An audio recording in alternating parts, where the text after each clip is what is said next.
The Assembly will hear an address by His Excellency Felix Antoine Tshilombo Tshisekedi,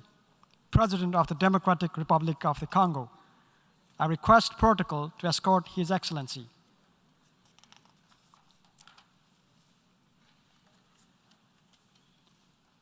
On behalf of the General Assembly, I have the honor to welcome His Excellency Felix Antoine Tshilombo Tshisekedi, President of the Democratic Republic of Congo, to invite him to address the General Assembly.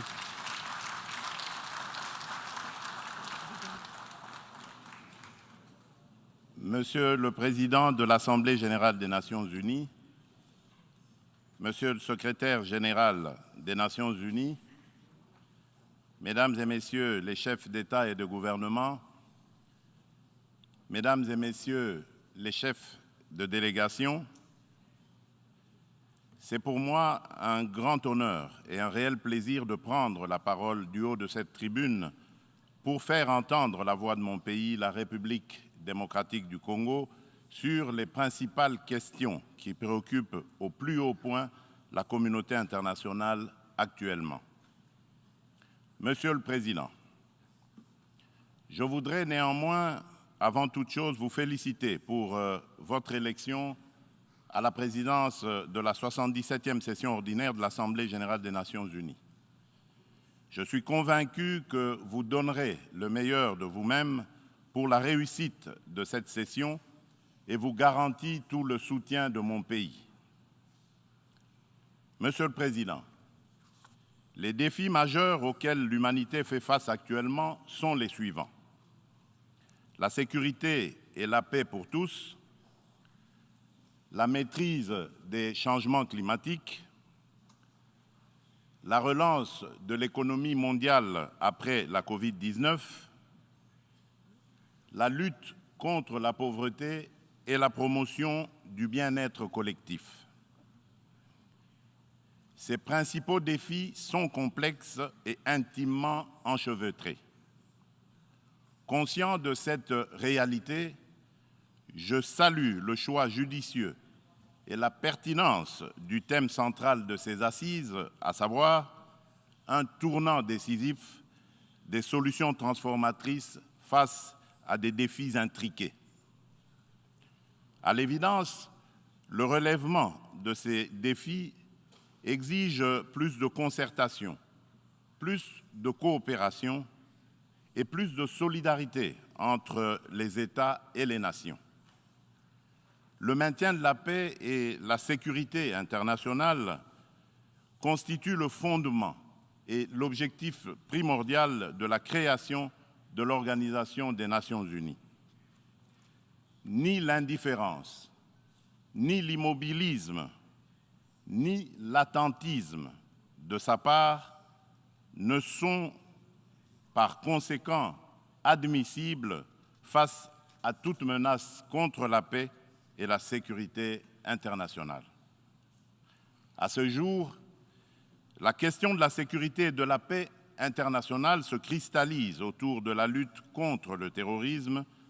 ainsi que l'extinction des foyers de tension en Europe et en Afrique. En effet, le terrorisme n'a épargné aucun continent. Après l'Asie, l'Europe occidentale, l'Amérique du Nord, il se métastase en Afrique, où il a allumé le feu à plusieurs endroits et notre continent en paye un lourd tribut. Au Sahel, à l'Est, à l'Ouest, au centre et au sud de ce continent, les terroristes tuent par des expéditions barbares des populations innocentes et déstabilisent des États au nom de l'intégrisme religieux. Certes, des progrès remarquables ont été accomplis au Moyen-Orient dans la lutte contre ce fléau qui a battu de l'aile. Cependant, ce fléau est loin de s'essouffler et encore moins d'être éradiqué de notre planète. C'est pourquoi la République démocratique du Congo, une des victimes africaines de ce terrorisme, est membre de la coalition globale contre l'État islamique interpelle les Nations unies et les exhorte à s'impliquer activement dans la mise en œuvre des recommandations de cette coalition et de celles du processus d'Aqaba. Les réactions, les déclarations d'intention et les proclamations de foi sans action collective vigoureuse sur le terrain ne suffiront jamais pour éradiquer le terrorisme. Monsieur le Président, au cœur de l'Europe, la guerre entre la Russie et l'Ukraine est une plaie béante dont le saignement atteint même l'Afrique lointaine et perturbe le commerce international à cause des dégâts collatéraux importants, notamment en matière d'approvisionnement en produits céréaliers et énergétiques d'origine ukrainienne et russe, nécessaires à l'alimentation des populations ainsi qu'au fonctionnement des économies des pays importateurs. Il est impératif que les Nations unies interviennent avec diligence et plus de fermeté pour éteindre ce brasier, et ce, dans le respect absolu des règles du droit international. La République démocratique du Congo souscrit à la position de l'Union africaine et appelle toutes les parties au conflit à suivre la voie du dialogue et du droit préconisée par l'Afrique, qui a par ailleurs l'expérience de gestion des crises sécuritaires provoquées par des groupes armés dans certains de ces États. À ce sujet, les Nations unies savent que mon pays, la République démocratique du Congo, est victime d'une crise sécuritaire aiguë qui dure depuis plus de 20 ans à l'est de son territoire national. Tout observateur honnête et de bonne foi reconnaît que cette crise est causée principalement par les convoitises que suscitent ces fabuleuses richesses naturelles et les ambitions de puissance de certains de ses voisins. Le peuple congolais reconnaît l'implication des Nations unies, de l'Union africaine, des communautés régionales africaines, de l'Union européenne et des partenaires extérieurs bilatéraux de la République démocratique du Congo pour juguler cette crise récurrente. Il leur en est reconnaissant et s'incline devant le sacrifice de vaillants soldats de la paix qui ont perdu leur vie au front de la défense des idéaux de paix et de justice. Cependant, en dépit des efforts internes inlassables, de la présence militaire massive de l'ONU au Congo et de son soutien diplomatique pendant 23 ans, le mal sécuritaire continue à ronger mon pays.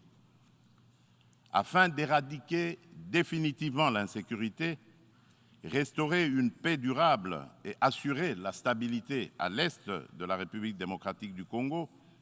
plusieurs accords ont été signés avec les groupes armés et même avec les pays voisins, sous la garantie de la communauté internationale. Des mécanismes nationaux et internationaux ont été créés.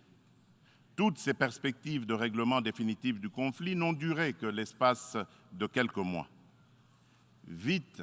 l'architecture s'est fissurée et l'édifice s'est écroulé. Et on recommence toujours avec les mêmes tragédies. Depuis mon élection à la tête de la République démocratique du Congo, je n'ai eu de cesse de me battre chaque jour pour la paix et la sécurité dans les provinces congolaises de l'Ituri, du Nord Kivu et du Sud Kivu. M'inscrivant dans une philosophie de réconciliation avec nos voisins, je n'ai ménagé aucun effort pour rassurer les chefs d'État des pays limitrophes et restaurer la confiance entre nous, notamment par la concertation permanente sur des questions d'intérêt commun, la conclusion d'accords de coopération sécuritaire et de partenariat économique et la réalisation de projets de développement pour nos populations respectives. En dépit de ma bonne volonté et de la main tendue du peuple congolais pour la paix, certains de nos voisins n'ont trouvé mieux que de nous remercier par l'agression et le soutien des groupes armés terroristes qui ravagent l'Est de la République démocratique du Congo. C'est le cas actuellement du Rwanda qui, au mépris du droit international, de la charte de l'ONU et de l'acte constitutif de l'Union africaine, a une fois de plus non seulement agressé en mars dernier la République démocratique du Congo par des incursions directes de ses forces armées, les RDF, mais aussi occupe des localités de la province du Nord Kivu par un groupe armé terroriste interposé, le mouvement du 23 mars, dit M23, auquel il apporte un soutien massif, tant en matériel de guerre qu'en hommes de troupes. Et comme pour défier la communauté internationale, le M23, avec le soutien de l'armée rwandaise, a même abattu un hélicoptère de la MONUSCO et tué 8 casques bleus, commettant ainsi un crime de guerre. Je dénonce, en ce lieu emblématique de la vie internationale, avec la dernière énergie, cette énième agression dont mon pays est victime de la part de son voisin le Rwanda, sous couvert d'un groupe terroriste dénommé le M23. Monsieur le Président, l'implication du Rwanda et sa responsabilité dans la tragédie que vivent mon pays et mes compatriotes des zones occupées par l'armée rwandaise et ses alliés du M23 ne sont plus discutables, dès lors que plus d'une fois, aussi bien les groupes d'experts dûment mandatés par l'ONU et le mécanisme conjoint de vérification élargie de la Conférence internationale sur la région des Grands Lacs, la CIRGL, que des organisations non gouvernementales humanitaires et des droits de l'homme crédibles les ont établis dans des rapports documentés et objectifs à la limite du scientifique. Au demeurant, pour éclairer la communauté des nations et mettre fin aux sempiternelles dénégations des autorités rwandaises, le gouvernement congolais réitère sa demande au président du Conseil de sécurité de distribuer officiellement aux membres du Conseil le dernier rapport des experts de l'ONU sur la situation sécuritaire à l'est de la République démocratique du Congo et de le faire examiner avec diligence par lui afin d'en tirer toutes les conséquences qui s'imposent sur le plan du droit, de la paix et de la sécurité internationale. Il y va de l'image et de la crédibilité de notre organisation. Procéder autrement serait, d'une part, encourager le Rwanda à poursuivre son agression, ses crimes de guerre et ses crimes contre l'humanité en République démocratique du Congo, et d'autre part, nourrir davantage la suspicion légitime des Congolais sur l'impartialité de l'ONU, ainsi que la complicité de certains de ses membres dans ces crimes. C'est pour mettre fin à cette suspicion et dissiper l'ambiguïté de certaines positions du Conseil de sécurité sur la crise sécuritaire à l'est de la RDC, ambiguïté qui excède la population congolaise et exacerbe la tension entre elle et la mission de l'ONU pour la stabilisation du Congo, la MONUSCO, que le gouvernement de mon pays a demandé la réévaluation du plan de retrait progressif et responsable de cette mission. Cette démarche d'ajustement est exigée par le constat unanime, même au niveau le plus élevé de notre organisation, des faiblesses regrettables de la MONUSCO, ce qui affecte certainement l'efficacité et la légitimité de l'action de l'ONU en République démocratique du Congo. La réévaluation du plan de retrait de la MONUSCO ne peut par conséquent nullement remettre en cause les relations entre mon pays et notre organisation. Quoi qu'il en soit, je réaffirme haut et fort à cette tribune de la plus haute instance internationale de gestion des affaires du monde, la détermination du peuple congolais et de ses dirigeants de défendre toujours, jusqu'au sacrifice suprême, l'intégrité territoriale, l'indépendance et la souveraineté de leur pays, dans le respect, bien sûr, du droit international et des engagements pris au sein des organisations internationales dont il est membre. C'est ici le lieu pour moi de préciser que l'État congolais et la société civile ne permettront jamais à quiconque de tenir le discours de la haine tribale, ethnique et raciale ou xénophobe dans notre pays. La Constitution de la République et les lois congolaises interdisent un tel discours et le sanctionnent sévèrement.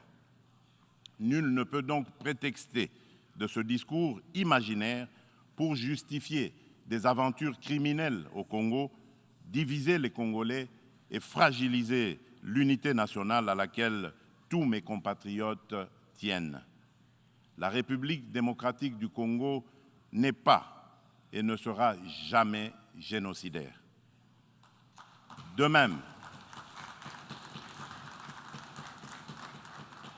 même, je soutiens que la prétendue collaboration que certains officiels congolais entretiendraient avec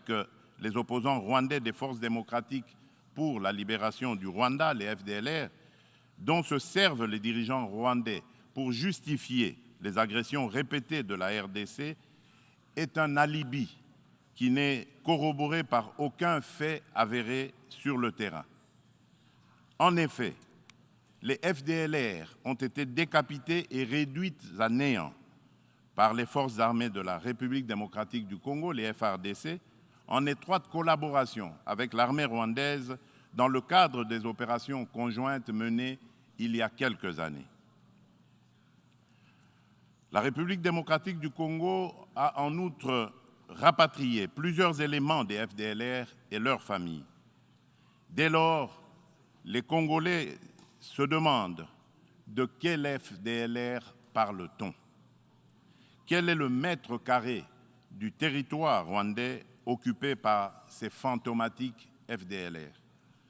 À quel lieu précis du sol rwandais a-t-on jamais vu un jour un soldat congolais? Quoi qu'il en soit,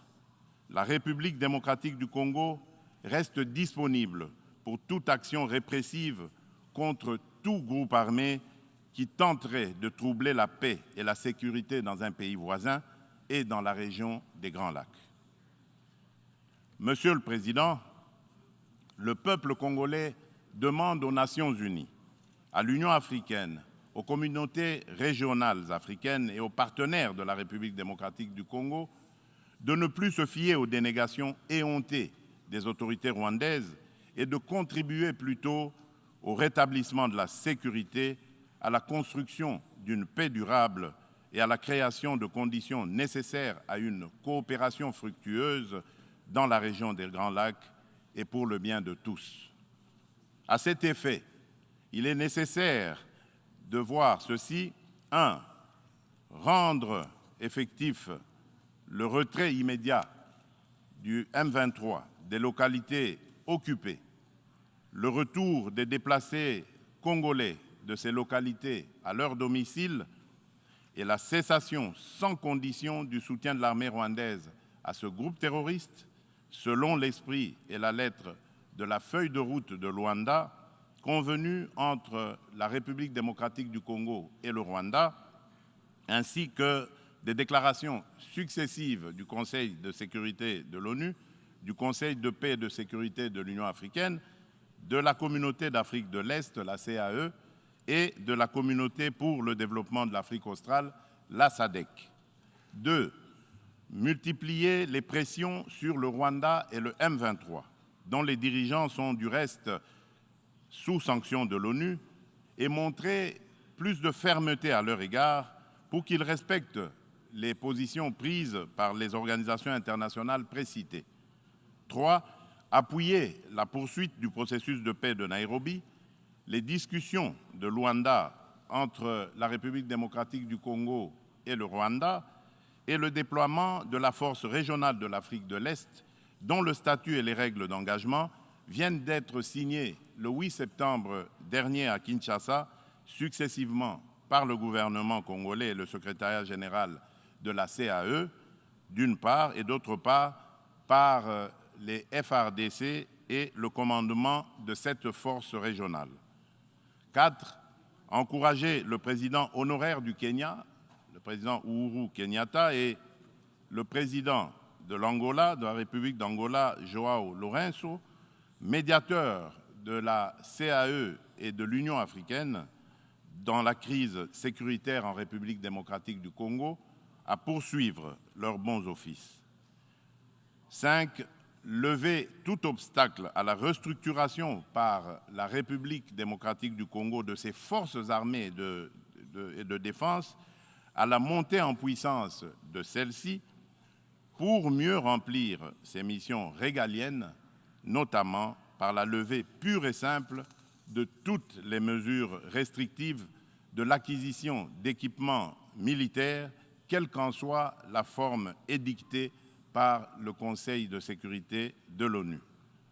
La réalisation des actions préconisées ci-dessus garantira sans doute le peuple congolais de la certitude d'un règlement de la crise et facilitera un dialogue constructif entre toutes les parties concernées quant à ce. Monsieur le Président, nous, peuple congolais, sommes décidés cette fois-ci à mettre définitivement fin à l'insécurité à l'est de notre pays, quoi qu'il en coûte. L'heure a sonné de casser à jamais le cycle infernal de la violence à l'est de la République démocratique du Congo pour stabiliser la région des Grands Lacs afin de tirer le plus grand bénéfice de ses potentialités économiques ainsi que de sa riche biodiversité pour sauver l'humanité face au changement climatique.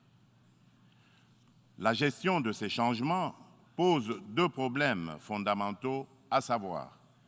la mise en œuvre d'instruments juridiques et financiers issus de négociations internationales, en particulier dans le cadre des différentes conférences des parties à l'accord des Nations Unies sur le climat, la COP, et la transition énergétique.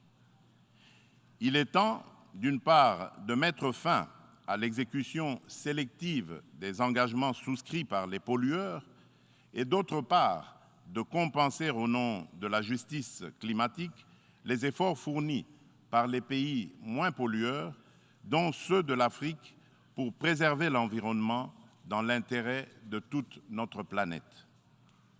Quant à la transition énergétique, l'Afrique regorge suffisamment de sources d'énergie renouvelables et de matières premières susceptibles de contribuer à la mobilisation des alternatives crédibles à la double crise énergétique et écologique. De ce point de vue, il est important de relever que la République démocratique du Congo compte parmi les principaux producteurs de minerais stratégiques essentiels à la transition énergétique et à la décarbonisation du secteur des transports, dont notamment le cobalt, le lithium, le nickel ainsi que le manganèse. Mon pays s'est fixé comme objectif de produire proprement les 10 minerais à cette fin. C'est dans cette perspective que la République de Zambie et la République démocratique du Congo ont signé le 29 avril de cette année un accord relatif à la mise en place d'une chaîne de valeur dans le secteur de batteries électriques et des énergies propres. Il va sans dire, au vu de l'importance des investissements que requiert la réalisation d'un tel projet,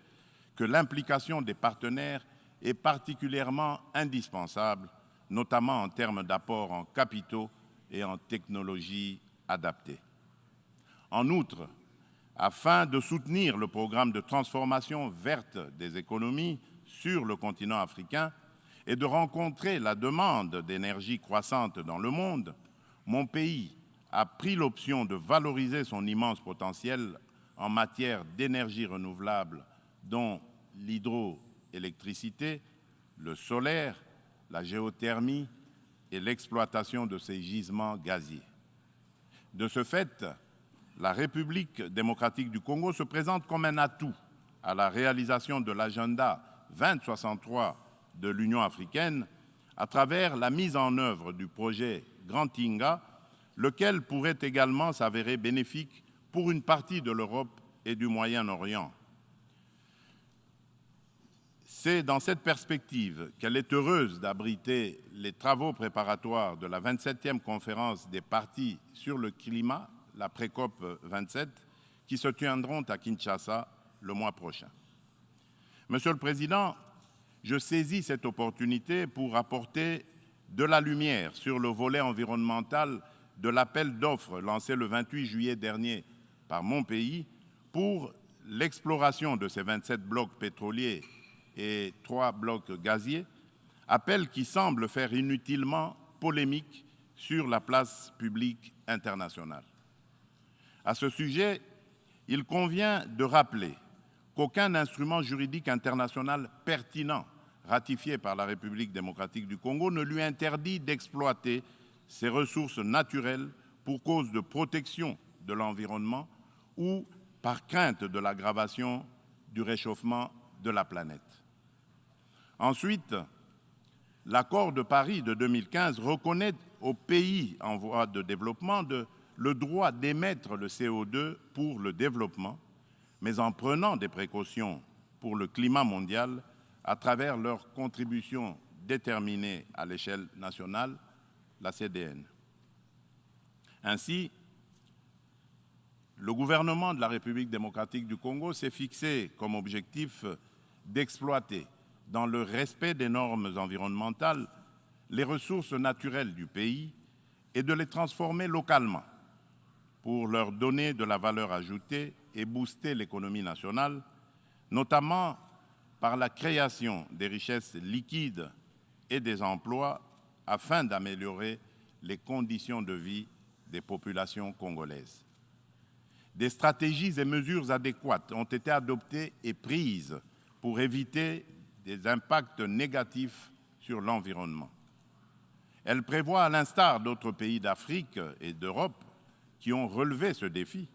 l'exercice de contrôles gouvernementaux efficaces. Il est question pour la République démocratique du Congo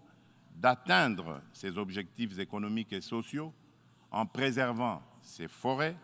et en continuant de demeurer le pays solution pour la lutte contre le réchauffement climatique. Mon pays reste ouvert à la coopération avec tout partenaire disposé à l'aider à l'atteindre ses objectifs. Sur le plan économique, le pari à gagner est celui de donner les chances de redressement aux économies des pays affaiblis par les effets collatéraux des changements climatiques et du coronavirus, afin de promouvoir une croissance économique mondiale équilibrée et de stopper l'aggravation de la pauvreté dans les pays en développement. Nous ne pouvons pas relever ce défi sans des efforts internes de bonne gouvernance au niveau national, ni investissement productif des richesses, ni transfert réel des ressources financières suffisantes à ceux qui en ont besoin. C'est pourquoi la République démocratique du Congo plaide pour la concrétisation de la proposition de cession par les pays riches d'un pourcentage de leurs droits de tirage spéciaux, les DTS, au Fonds monétaire international, aux pays les moins nantis, faite par la conférence de Paris sur la relance des économies post-Covid-19 du mois de mai 2021 et appuyée par un engagement ferme du sommet du G20 d'octobre de la même année à Rome. En tout cas, toute facilité d'accès aux ressources additionnelles en faveur des pays éprouvés par les changements climatiques et la Covid-19 sera la bienvenue. De même, l'allègement du fardeau de la dette des pays à faible revenu devra demeurer une préoccupation permanente qu'il convient d'intégrer dans une approche globale de solidarité internationale. Pour sa part, en dépit de la conjoncture économique mondiale difficile par suite des effets pervers de la pandémie de Covid-19, la République démocratique du Congo a enregistré des progrès remarquables en termes de croissance économique. Le rythme de création de richesses s'est accéléré en 2021 grâce particulièrement au dynamisme du secteur minier dont la croissance de la production est passée de 1% en 2019 à 10,1% en 2021 par suite de la bonne tenue des cours du cuivre et du cobalt sur le marché international. Le taux d'inflation et celui de change du franc congolais sont restés relativement stables. Aussi, le Conseil d'administration du Fonds monétaire international a-t-il conclu favorablement la deuxième revue du programme soutenu par la Facilité élargie de crédit. Le Fonds monétaire international a exprimé son satisfecit sur les politiques macroéconomiques prudentes adoptées par le gouvernement de la République démocratique du Congo. Nous poursuivrons inlassablement ces politiques et l'effort d'amélioration du climat des affaires en cours pour promouvoir les investissements privés et les activités économiques en général. Monsieur le Président, la solidarité et la justice dans les relations entre les nations ont toujours été des facteurs de paix et de sécurité mutuelle car elles rapprochent les hommes et créent des liens d'interdépendance entre eux. À cet effet, la lutte contre la pauvreté et la promotion du bien-être collectif sont des digues puissantes contre les conflits sociaux et les tensions entre les peuples. C'est pourquoi la République démocratique du Congo se félicite de l'action collective menée par la communauté internationale contre la Covid-19 et salue l'initiative des États-Unis d'Amérique, New Feed the Future, pour financer l'agriculture afin de combattre la faim et l'insécurité alimentaire en Afrique par suite de la crise russo-ukrainienne et dont la République démocratique du Congo, mon pays, est parmi les pays africains bénéficiaires, pour ne citer que ces cas les plus actuels.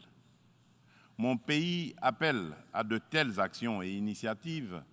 et non seulement contribue à résoudre les problèmes de survie au quotidien et à créer des emplois accessibles au plus grand nombre, mais aussi distribue des revenus et du pouvoir d'achat à la base. En revanche, au nom de la solidarité et de la justice internationale, nous nous posons des questions sur le maintien des sanctions contre le peuple du Zimbabwe, des sanctions qui, de plus, datent de l'époque du défunt président Robert Mugabe.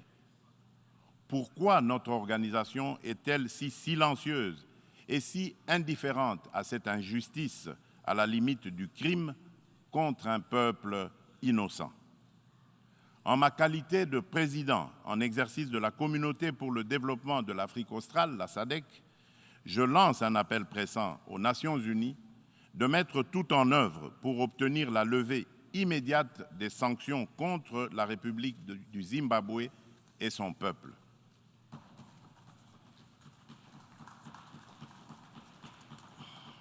Monsieur le Président, dans ce monde multipolaire, aucun pays, aussi puissant et riche soit-il, ne peut prétendre affronter seul les défis que je viens d'exposer ci-dessus, et encore moins les relever dans l'intérêt de tous.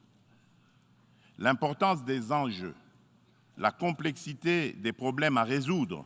et l'ampleur de la tâche exigent une approche multilatérale équitable qui intègre les intérêts d'un chacun et mutualise les énergies de tous dans le respect réciproque. C'est pourquoi la République démocratique du Congo continue à penser qu'il est indispensable de mieux structurer le multilatéralisme et de l'enrichir dans l'égalité de traitement et de toutes les parties prenantes afin de créer des espaces de dialogue et de coopération dont nous avons besoin pour assurer la paix et la sécurité internationale. C'est cela, l'Organisation des Nations Unies que nous voulons. Pour ce faire, il nous faut accorder le bénéfice de l'urgence à la réforme de l'ONU qui semble actuellement marquer le pas. Dans ce cadre, je me fais le devoir d'insister sur la nécessité de satisfaire la revendication légitime et juste de l'Afrique d'être représentée au sein du Conseil de sécurité de l'ONU par 2 sièges supplémentaires dans la catégorie des membres non permanents et par 2 autres dans celle des membres permanents avec les mêmes droits, y compris celui de veto, les mêmes privilèges et obligations que ceux des membres permanents actuels. C'est une question de justice à rendre à un continent, mieux à un pan entier de l'humanité dont le rôle ne cesse de s'accroître chaque jour davantage dans la conduite des affaires internationales. Nous, Africains, y tenons fermement. Monsieur le Président de l'Assemblée générale des Nations unies, Monsieur le Secrétaire général des Nations unies, Mesdames et Messieurs les chefs d'État et de gouvernement, Mesdames et Messieurs les chefs de délégation, pour terminer, permettez-moi de dire un mot sur la parité hommes-femmes. À ce propos, il y a lieu d'insister sur la nécessité de poursuivre les efforts en cours, tant au niveau international qu'à celui des États, pour créer des espaces d'égalité du genre et des opportunités de liberté et d'action pour la femme. Pour ce faire, l'implication des hommes dans les politiques de promotion du genre s'avère nécessaire parce que d'une part, l'homme partage la vie avec la femme et d'autre part, depuis des temps immémoriaux, pour des raisons diverses, l'homme s'est forgé une prééminence sur la femme qui lui confère une influence déterminante sur le destin de cette dernière. Nous devons mettre un terme à cette situation de fait. C'est pourquoi, lors de mon mandat à la tête de l'Union africaine, j'ai initié une rencontre des chefs d'État et de gouvernement de l'organisation continentale sous le thème de Conférence des hommes sur la masculinité positive. De ce rendez-vous historique tenu à Kinshasa en 2021, il est sorti une déclaration de l'Union africaine contenant l'engagement des hommes, notamment celui des chefs d'État et de gouvernement, de mettre fin aux violences faites aux femmes et aux filles et apporter des réponses appropriées à cette problématique. Cette déclaration constitue une véritable charte de l'Union africaine pour la femme que je m'attelle à matérialiser en ma qualité de champion de l'Union africaine pour la masculinité positive. C'est dans ce cadre que j'ai entrepris de promouvoir davantage la Congolaise qui occupe aujourd'hui de plus en plus l'avant-plan de la gestion des affaires publiques au sein des institutions politiques, judiciaires et administratives de mon pays. Cette politique volontariste devra permettre dans l'avenir un changement radical, non seulement de perception de la femme et de son rôle dans la société, mais aussi dans la prise en charge par la femme elle-même de son destin. En effet, la parité n'est pas un cadeau fait à la femme, mais une responsabilité qu'elle doit assumer. Je souhaite plein succès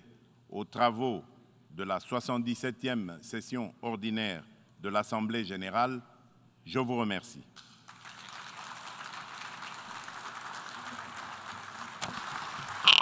En nombre de la Asamblea, deseo agradecer al presidente de la República Democrática del Congo la declaración que acaba de formular y pido a protocolo que acompañe a su excelencia. La Asamblea escuchará un discurso del excelentísimo señor